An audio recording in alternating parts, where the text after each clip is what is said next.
Atrás dos portões de ferro, os desejos de Luciano. Luciano era um funcionário brilhante que foi diversas vezes premiado por seus superiores. Mas ele realmente conhecia o fruto de seu trabalho? Luciano preparava-se para o dia de trabalho glorioso na fábrica. Era o orgulho de uma família pobre de 11 irmãos, típica dos anos 60. A fábrica era o lugar onde muitos sonhavam em trabalhar e poucos conseguiam a glória de entrar pelos portões imponentes de ferro, com leões esculpidos em bronze e postados ao lado de cada pilar que escorava o portão e o muro alto e assustador que se estendia ao redor da estrutura. Um trem preto reluzente chegava a cada 3 horas trazendo do país inteiro nova matéria-prima para a fábrica. Depois de uma operação minuciosa de inspeção e descarga da matéria-prima, o trem preto reluzente levava embora a produção com extrema eficácia. Trabalhar naquela fábrica era ter um alto salário, levar uma vida confortável, ter privilégios e muito prestígio social. Que o diga o solteirão Luciano que ostentava pelas ruas da capital seu Cadillac Eldorado ano 1951 cheio de detalhes cromados que, à luz do sol, ofuscavam a visão das pessoas que andavam pelas ruas tranquilas e pacatas daquela cidade modelo. Luciano era diferente dos irmãos. Primeiro colocado em todo o período escolar, foi chamado para trabalhar na fábrica desde os 16 anos de idade. Naquela época poucos conseguiam estudar e o cargo de office boy para um garoto de 16 anos e família pobre parecia promissor. Era o único de sua casa que tinha bons sapatos para calçar e boas roupas para vestir. A fábrica não permitia andar pelas ruas que não fossem trajes impecáveis. Era fácil identificar os trabalhadores da fábrica. Eles andavam orgulhosos com seus crachás presos às roupas onde quer que fossem. O tratamento e reverência destinado aos trabalhadores era um convite a deixar seus crachás à mostra, mesmo que isso fosse uma recomendação expressa: jamais andar sem eles. Em qualquer situação, Luciano, o mais velho dos 11 irmãos, morava em uma bela casa no centro da cidade, próximo a uma linda lagoa natural com ipês rosas e amarelos em suas bordas. Nos fins de tarde, ele costumava sair em sua varanda, geralmente acompanhado de uma garota de programa oferecida pela própria fábrica, para olhar o reflexo das árvores e dos belos ipês floridos nas águas tranquilas da lagoa. A fumaça percorria o caminho rumo ao céu tomando formatos de caracol ora maiores ora menores, enquanto ele saboreava seu Marlboro, recém-saído da carteira de cigarro metálica com o logo da fábrica pintado de preto e vermelho. Ganhou o presente de seu chefe, Márcio, por sua postura exemplar. Havia um código de conduta muito rígido, que era cobrado de todos os funcionários. Ao todo, eram 200 pessoas bem vestidas, bem remuneradas que ocupavam os quarteirões em volta da Lagoa dos Patos, área residencial reservada aos distintos cidadãos que ostentavam o crachá da fábrica. Eles eram a elite da capital, cujo orçamento era alvo da inveja de muitas cidades maiores. A capital que se formou em torno da fábrica tinha uma população calma e pacata, quase silenciosa. Tudo era muito pacífico e parado. Os poucos delitos, cometidos em geral por pessoas que não eram da cidade, eram tratados rapidamente pelo delegado Marco José. Um homem de quase 2 metros de altura, olhos castanhos, cabeça retangular e ombros largos, um sujeito bastante amedrontador. Era uma das poucas pessoas que podia frequentar a fábrica sem ostentar o crachá. Ele preferia andar com sua estrela dourada e carinhosamente polida por sua esposa. Naquela cidade não era comum ver as mulheres andando pelas ruas sem companhia ou seus uniformes de trabalho. As poucas que se arriscavam eram surpreendidas pelas patrulhas e levadas ou para a delegacia ou para a Zona Alta, região mais pobre da cidade que abrigava o resto da população. A vida na Zona Alta era bem simples, mas a paz e o silêncio reinavam absolutos. A prefeitura levava à região todos os suprimentos necessários e era dona das casas onde as pessoas moravam, inclusive os 10 irmãos e a mãe de Luciano. Em troca, os moradores faziam alguns serviços para a prefeitura para a manutenção da cidade. Não havia muita oferta de emprego no comércio. Este, em geral, estava a serviço único e exclusivo dos funcionários da fábrica ou de viajantes que passavam por lá, pois eram os únicos em condições de frequentar os luxuosos restaurantes, cafés, teatro e cinema. Quando Luciano sentia saudades, saía com seu Cadillac para uma visita à casa da mãe. Segundo as normas da fábrica, os familiares não poderiam morar com ele ou frequentar os restaurantes e outros comércios da cidade, pois não tinham crachás.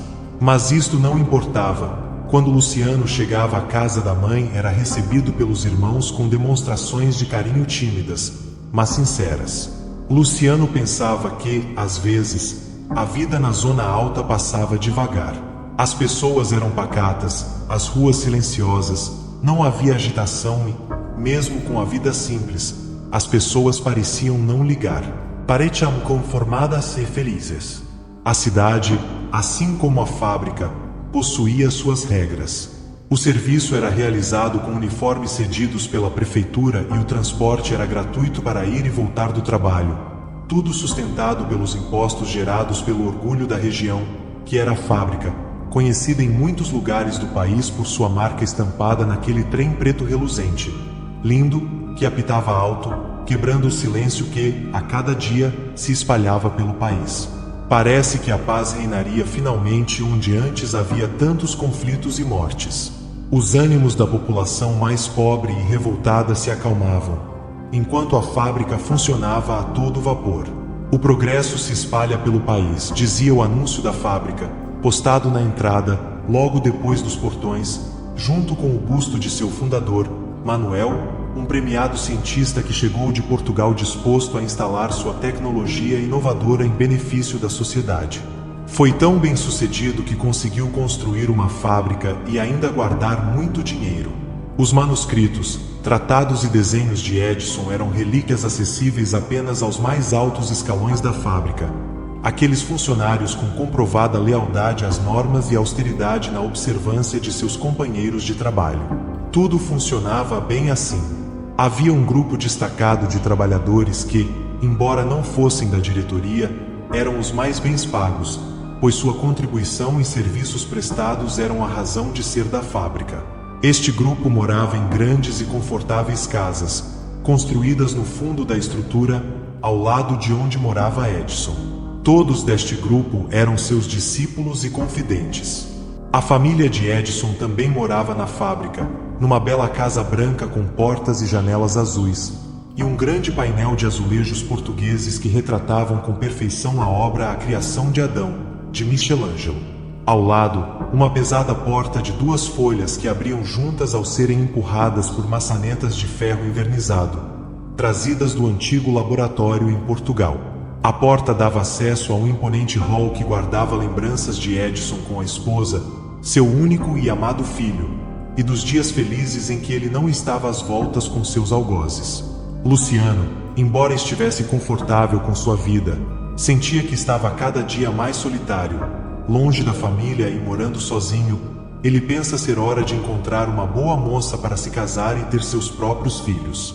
Mas havia algo mais a ser considerado, como constituir uma família se ele não gostasse de nenhuma mulher que trabalhasse na fábrica. As normas eram rígidas e bastante claras. A Lagoa dos Ipês era a morada exclusiva dos funcionários. Ninguém ali poderia estar sem um crachá, salvo os funcionários com uniformes da prefeitura.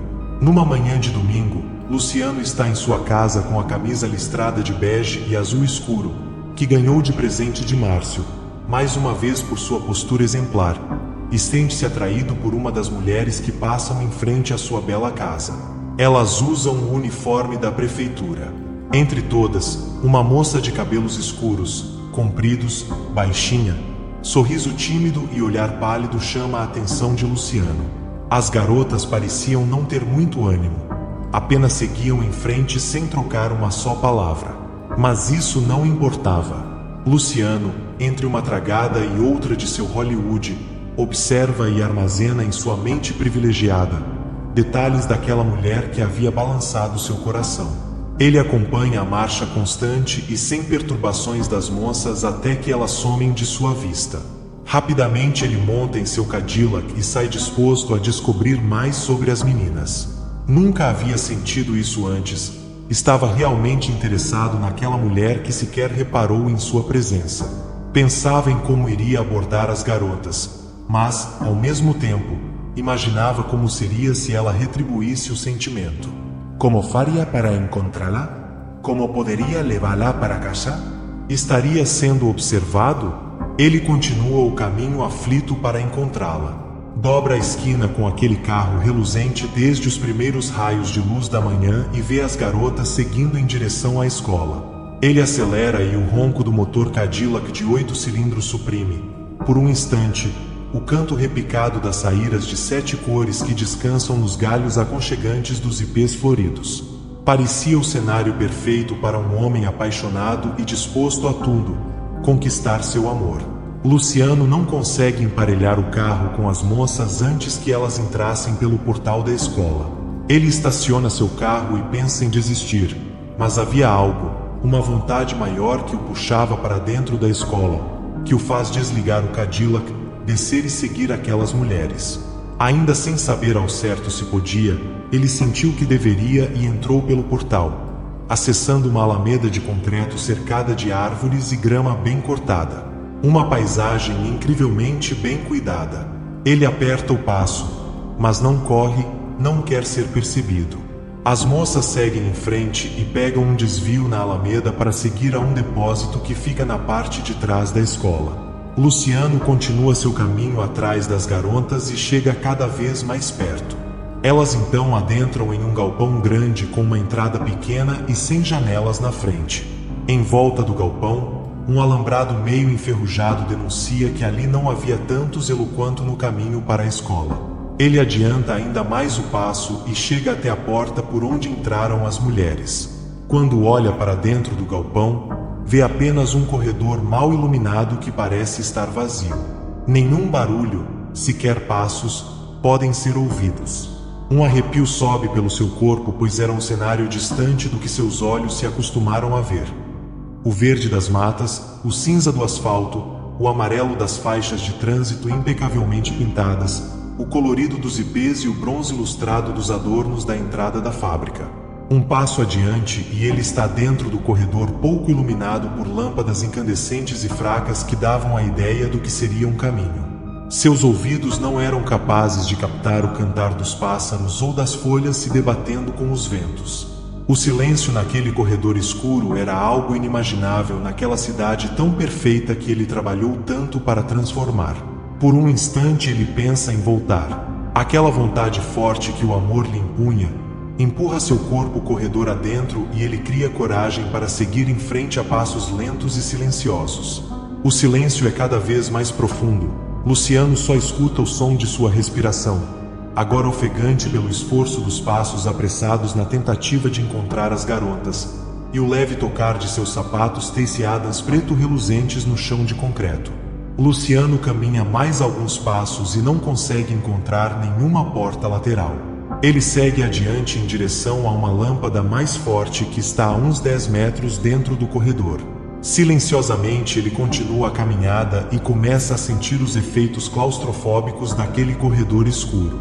Como pode alguém entrar aqui se não há nada? Disse Luciano para ele mesmo. Ele então aperta o ritmo dos passos e consegue alcançar a luz mais forte que ilumina um corredor perpendicular ao que estava. Luciano coça a cabeça, olha para trás e tem vontade de sair correndo pela saída do galpão com medo de estar sendo vigiado por patrulhas da fábrica. Ele volta seu olhar para a lâmpada, olha para o caminho da direita e vê um corredor que parece não ter fim, tão mal iluminado quanto o que o levou até ali. Olha para a esquerda e vê outro trecho do corredor um pouco mais iluminado com uma esquina que pode ser percebida apesar das poucas luzes. Depois de longos 2 minutos de indecisão entre direita, esquerda ou a saída para sua vida perfeita, ele segue pela esquerda em passos apressados. Sua respiração fica mais ofegante a cada passo. Ele está apavorado com o lugar embora não consiga parar de explorar. Sente que sua vontade de seguir as moças é maior que sua lucidez. Quando chega à esquina, ele interrompe a caminhada e olha devagar pela quina da parede para enxergar o que há. Seus olhos esquerdos arregalados é o primeiro a avistar mais um corredor a ser seguido. A iluminação também é precária. Contra isso não haveria como lutar. Ele observa a silhueta de uma porta ao final do corredor. Parece algo menor que a moldura dos batentes. Por isso, uma luz faz seu contorno. Luciano segue em direção à porta e para em frente a ela. Aproxima seu rosto na tentativa de escutar algo. Encosta sua orelha esquerda no metal gelado daquela porta e tenta não fazer barulho com sua respiração suprimida. O silêncio do outro lado da porta parece absoluto. Luciano põe a mão na maçaneta, a esta altura não tão gelada quanto sua mão. Segura com força e torce lentamente com medo que ela fizesse barulho. Após um leve gemido das dobradiças de metal velhas, mas ainda lubrificadas, a porta está aberta e Luciano se depara com um grande vestiário. Um local com ventilação forçada que dava mais oxigênio a seus pulmões já cansados de trabalhar com tão pouco ar puro. Ele respira fundo 4 vezes, retoma pouco do vigor que havia perdido naquela curta caminhada. Seca o suor da testa que escorre para os olhos e para as orelhas. As roupas confortáveis agora estavam encharcadas de suor provocado por calor e pavor. Ele limpa mais um pouco do suor com a manga da camisa e volta-se para os armários de metal cinza. Num exame mais minucioso das portas dos armários, ele percebe que estão trancadas. O vestiário, mais bem iluminado que os corredores, tem mais lâmpadas no teto, um buraco da ventilação bem no centro e é dividido ao meio por um banco largo de madeira que um dia já foi azul, mas exibe uma pintura descascada e desgastada. Luciano então cria coragem e começa a explorar o ambiente. Por 2 vezes ele pergunta: "Tem alguém aqui?" Sem resposta, ele vasculha a área de chuveiros que fica reservada no vestiário e não encontra ninguém. Como não há mais para onde ir, Luciano sai do vestiário e anda depressa pelo corredor, vira a esquina e, em vez de voltar para a saída do galpão, segue rapidamente para o corredor profundo que não fora sua primeira escolha. Estava angustiado, sentia um forte aperto no peito com a certeza de que havia algo errado naquele lugar. Não era possível que 6 moças tivessem sumido daquele jeito. Ele adentra mais no corredor escuro e chega a outra esquina que leva a uma nova porta. A mesma visão que teve do primeiro corredor está logo adiante. O coração disparado faz com que ele se apresse em abrir a porta que responde com um rápido, porém alto, gemido de suas dobradiças. Luciano agora está diante de um escritório com um quadro de feltro verde à sua frente, onde há diversos recados pregados com alfinetes coloridos. Do lado direito, uma mulher com uniforme da prefeitura concentrada em sua máquina de escrever, copiando alguma coisa que está em folhas em sua mesa. "Me desculpe, não sabia que havia alguém aqui", disse Luciano. "Você sabe onde estão as 6 mulheres que entraram aqui há pouco?" "Complementa." A mulher segue teclando em sua velha máquina como se não estivesse escutando Luciano. "Moça, você está me escutando? Sabe para onde foram aquelas mulheres?" Pergunta novamente. A mulher continua entretida em seus afazeres até que Luciano senta-se em frente a ela numa das 2 cadeiras de madeira à disposição na mesa. A moça para de datilografar e olha com um olhar sem profundidade para ele. Ela parece não estar percebendo sua angústia, mas ele insiste em perguntar onde estavam as garotas que haviam entrado ali. A garota da máquina de escrever, muito parecida com as outras, olha vagarosamente para Luciano, percorrendo seus olhos, nariz, boca, pescoço até se fixar em seu crachá.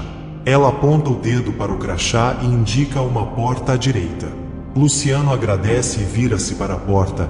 A mulher da máquina sorri para ele e volta-se para a máquina com as mãos habilidosas e incansáveis a datilografar. Luciano abre a porta e só então percebe que está dentro da fábrica. Ele entra em uma espécie de laboratório, com paredes muito brancas e bastante iluminação, além de microscópios e bancadas impecavelmente limpas. Repara que existem muitos instrumentos que ele não compreende e segue em frente pelo laboratório que possui no fundo grandes janelas de vidro. Ao chegar às grandes janelas, Luciano vê um grande pátio, impecavelmente limpo, muito bem iluminado e muito semelhante a uma linha de montagem. Porém não havia carros, caminhões, máquinas de costura, geladeiras ou qualquer outra coisa sendo fabricada ali. Ele acha tudo aquilo muito confuso e, misturando curiosidade com medo, avança pelas escadas até chegar ao pátio embaixo. Com a leve sensação de que está sendo observado, ele segue decidido a encontrar aquelas mulheres. O pátio é um grande retângulo com 4 corredores que levam a áreas distintas. Parece que todos ali estão de folga, pois era domingo. Luciano está muito tenso e começa a sentir fome. Ele sobe novamente pelas escadas, passa pelo laboratório e, quando chega ao escritório, já não encontra mais a moça da máquina de escrever. Ele olha para o corredor, percebe que não há ninguém lá e resolve olhar o que a moça estava digitando. Talvez pudesse descobrir algo. Ao folhear os papéis, percebe que são listas intermináveis de nomes.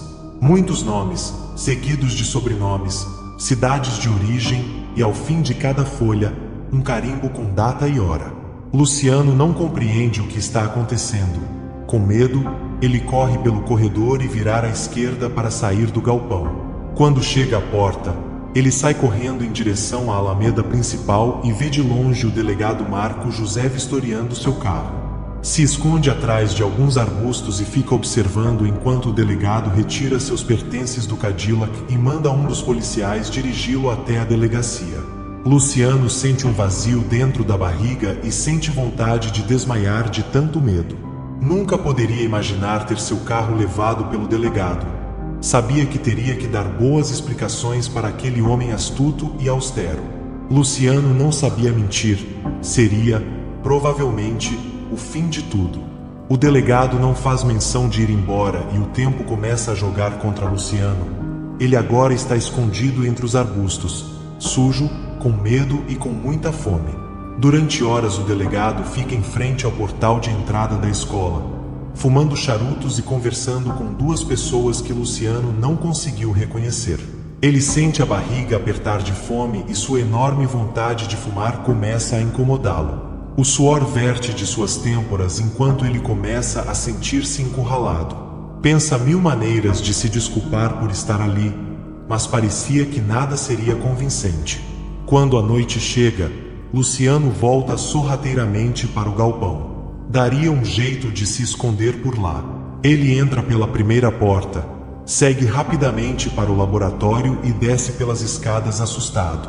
Quando chega à linha de montagem, escolhe um dos corredores que tem uma placa dizendo entrada de matéria-prima. Ele corre para lá e busca um lugar para se abrigar e passar a noite.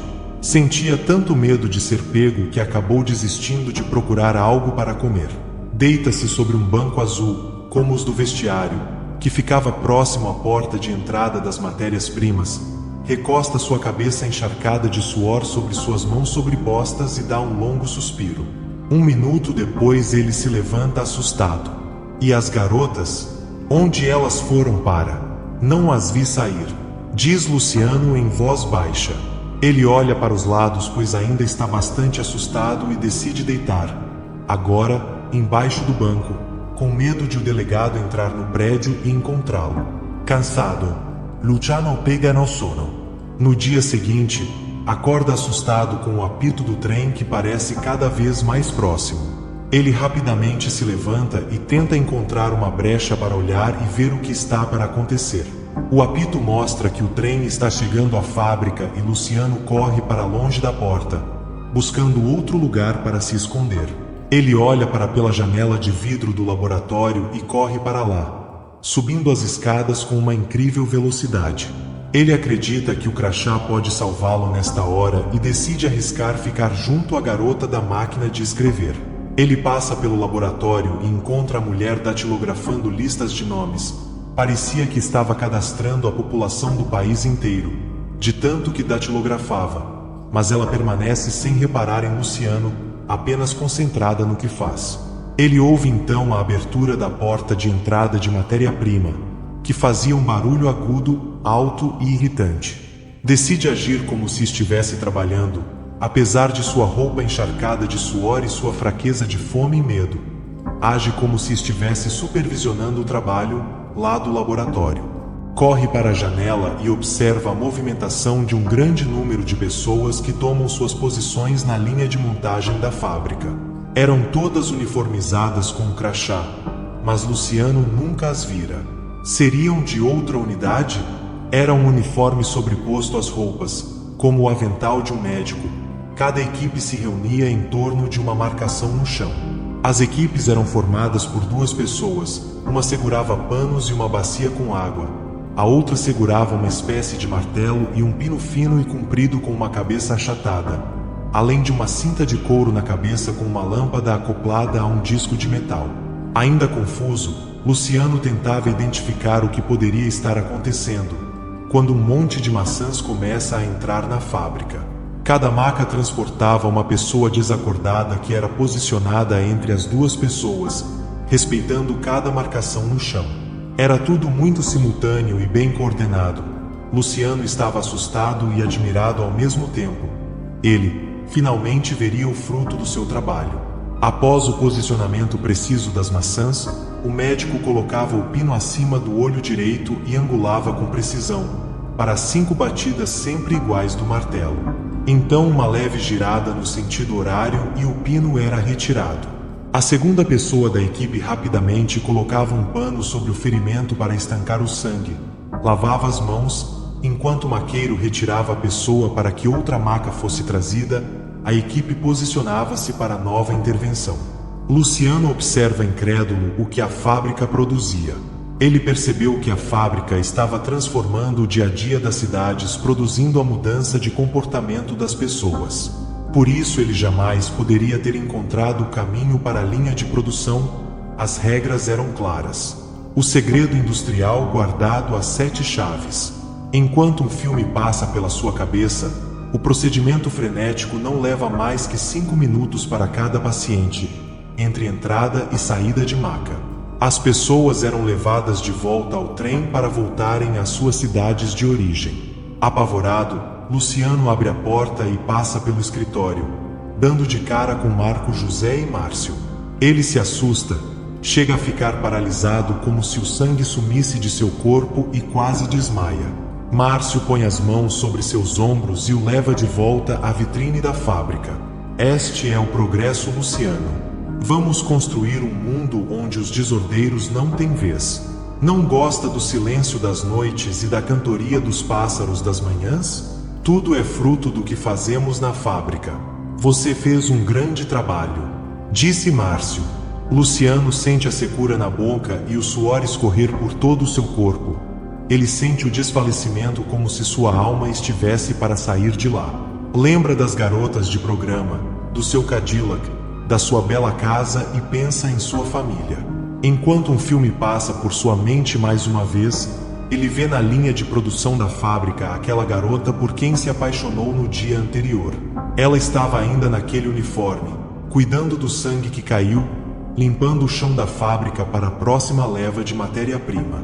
O país inteiro está comprando nossos serviços. Aperfeiçoamos aquilo que vai transformar o mundo num lugar tranquilo de se viver. Tudo ficará sob controle Luciano.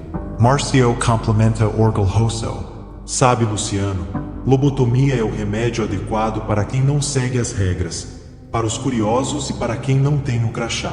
Exclama Marco José enquanto Márcio arranca da roupa de Luciano o crachá. Luciano sente o corpo cair quando Marco José aplica-lhe uma injeção que o faz desmaiar. Daquele dia em diante, Márcio desfilava empolgado pelas ruas no belo Cadillac Eldorado ano 1951, prestando atenção ao canto dos pássaros e à beleza dos ipês da lagoa. A única coisa que agradava a Márcio mais que passear pelas ruas tranquilas e pacatas, era buzinar e acenar para o jardineiro com aquela bela camisa listrada de bege e azul escuro sob o uniforme da prefeitura.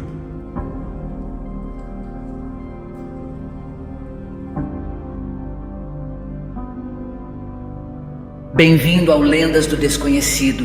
Mergulhe no desconhecido. Aqui as histórias de parar o coração começam.